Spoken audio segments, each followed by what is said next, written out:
Hello everybody, I'm Stephanie. Today we're going to be taking a look at yoga and twists as it relates to the hips. So for today you're going to need one block, and join me on your mat wherever you're at, and let's get started.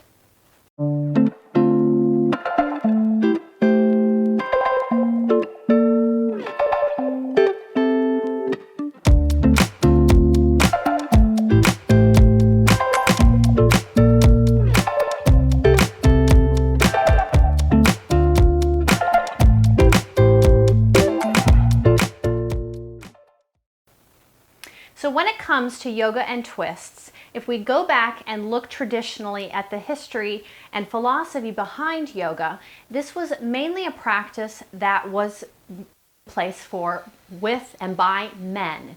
And so today, things are a little bit different. If you look at yoga, especially in the Western world, you're going to see traditionally more women than men. And because of that, we've begun to notice some of the things about the yoga poses. When it comes to twists, some of the cues that have been given traditionally about grounding the hips and twisting, we're kind of re-looking at and maybe rethinking some of those cues. It's even cues that when I began teaching, those are things that I was doing, and then as I begin to look into my own body, realizing maybe this wasn't the best thing. And part of my thought process is because women, our hips are more open. They're a little bit more lax, and especially if you've had a child, then your hips are going to be even more open and a little bit more lax. And so we want to be very careful of that. So it's made me question some of the ways that we twist. So we're going to be looking at twists seated in a chair and wide-legged forward fold, and then also on our backs, and looking at where the hips, in my opinion, they should be moving and going. I'm not talking about one hip being higher than the other. So if you're standing and you come into maybe a tree pose and you notice that one hip is lifted higher than the other, that's not what we're talking about, because we always want to make our hips level in one plane. What we're talking about is when we twist, what's happening with the hips. And I began to think about this when I was up in my yoga trapeze, and I'm going to be starting to do some videos with that also. But as I was twisting, I was noticing that my entire body was moving, hips included.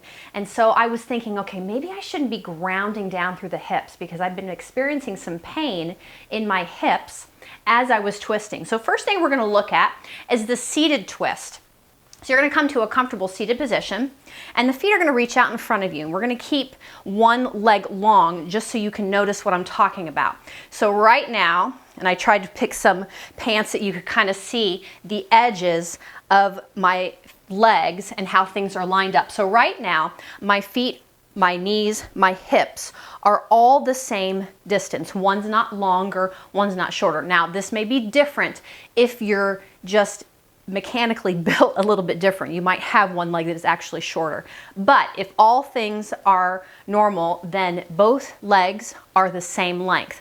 When we come into a twist, one leg is going to all of a sudden begin to seem longer, and because what is happening is we're allowing the hips to move with the spine, because we want to get this twist to happen centrally, right in the thoracic spine. And a lot of times if we ground those hips and don't allow them to move and we twist, there has to be some give somewhere, and it usually ends up being in the low back, and then we end up feeling low back pain. And we don't want the twist happening in the low back or in the lumbar spine. We want it to be happening right in the center. This is where most of the motion happens. And a lot of people will just think that they're just not capable of it. And it's not so much that we're not capable of it, it's that we don't use as much mobility as we actually were created with in this thoracic spine. So what we're going to do is, keeping both legs long so you can begin to notice, we're going to twist over to the left. So first, getting really, really tall.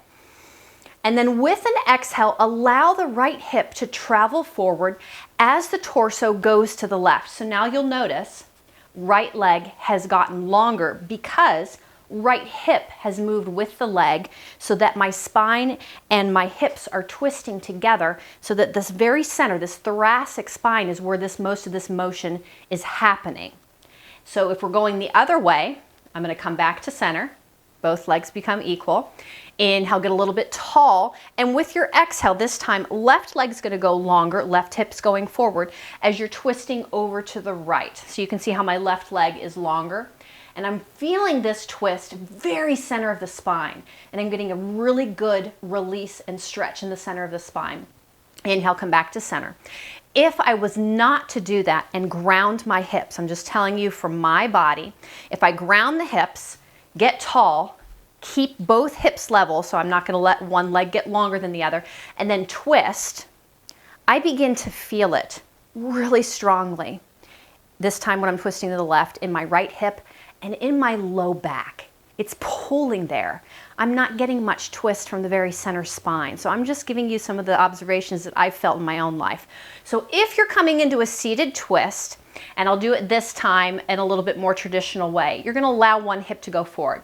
So this time I'm gonna do my seated twist, but I'm going to bend my right knee and bring my right foot over to the left. Right hand comes behind my back to keep me as tall as possible. And this time I'm allowing the left leg to go long because I'm twisting over to the right. Inhale, get really tall.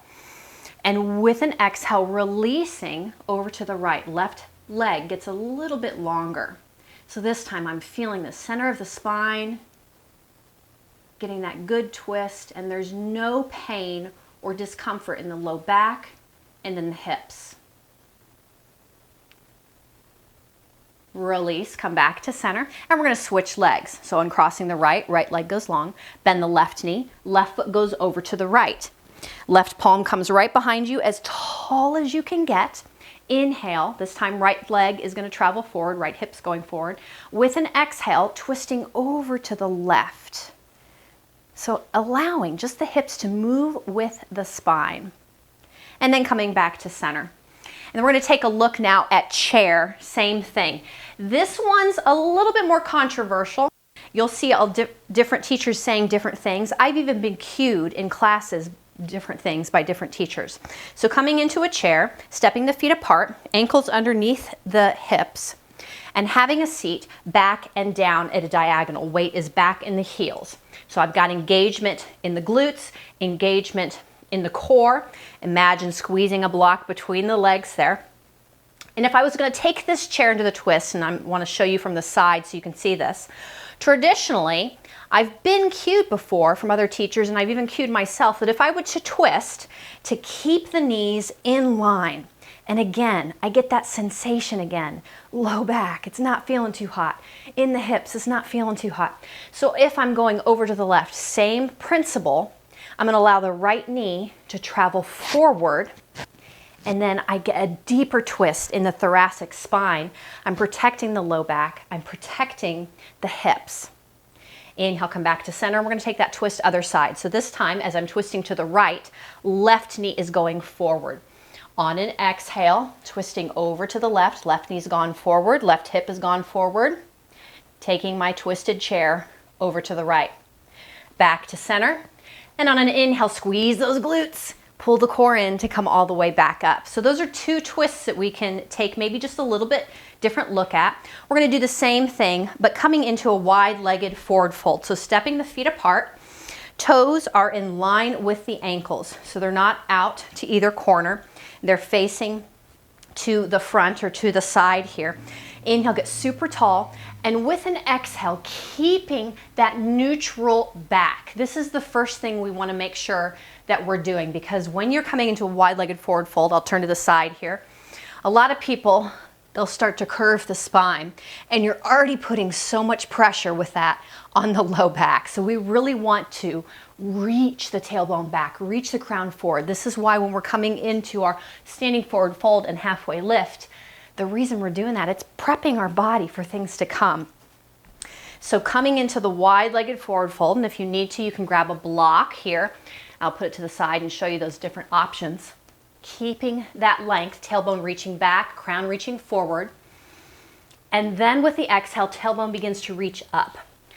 Hands can go to the floor, or if you're made with shorter arms, or you're just feeling a little tight, or maybe that's just the way you are, you can put a block or blocks underneath the palms, but continuing to reach down through the crown. And we're going to take a little twist here. So I'm going to move my block out of the way. Right palm's gonna plant down. On an inhale, left arm's gonna lift, and you're gonna feel that twist in the hips.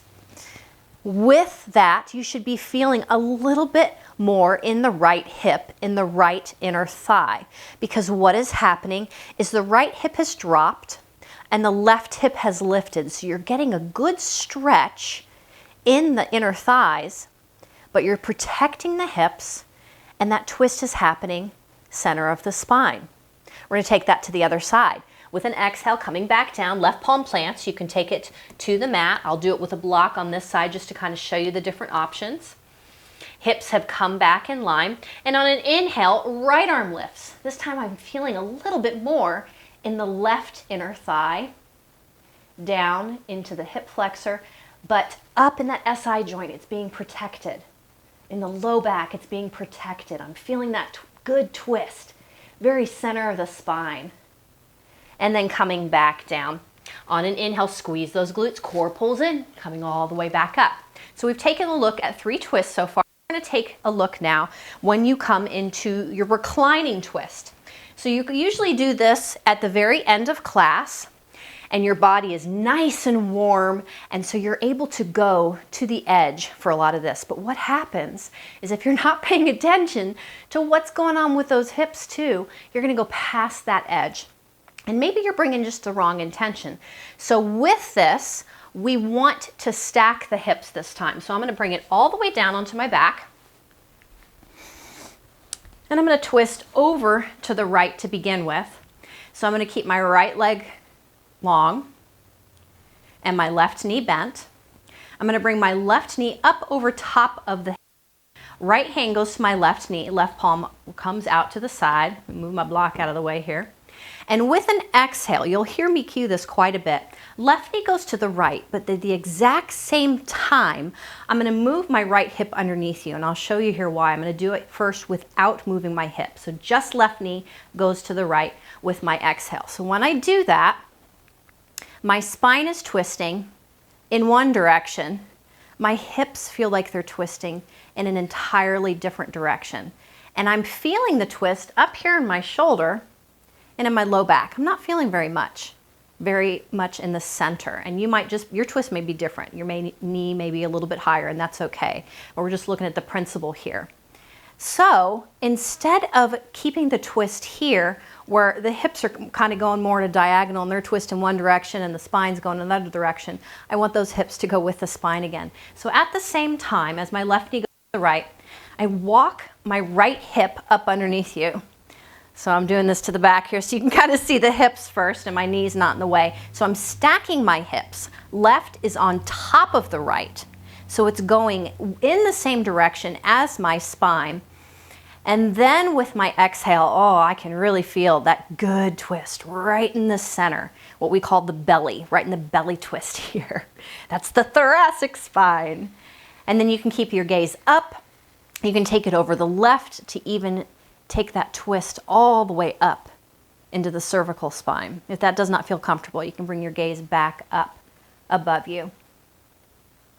And then on an inhale, we come back to center, right hip comes out, and then we bring the left leg down. So I'll show you the other direction. This time, left leg's, gonna go long, right knee's gonna bend.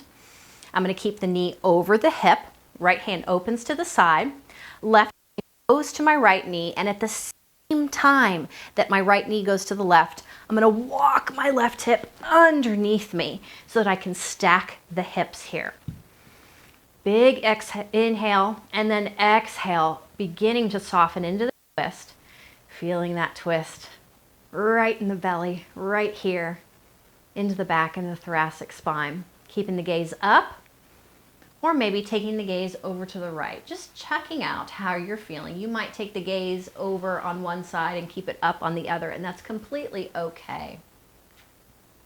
And then with an inhale, left hip comes out, right knee comes back, and then we're gonna bring it back up to a seated position. So I hope that gives you a little bit of insight, maybe why things don't feel quite right in your twists if you've been grounding down in the hips. Maybe kind of rethink some of those things for yourself. Start to do some of your own research and see if maybe allowing the hips to move with the spine is a little bit healthier for you. Thank you so much for joining me today. Blessings and namaste.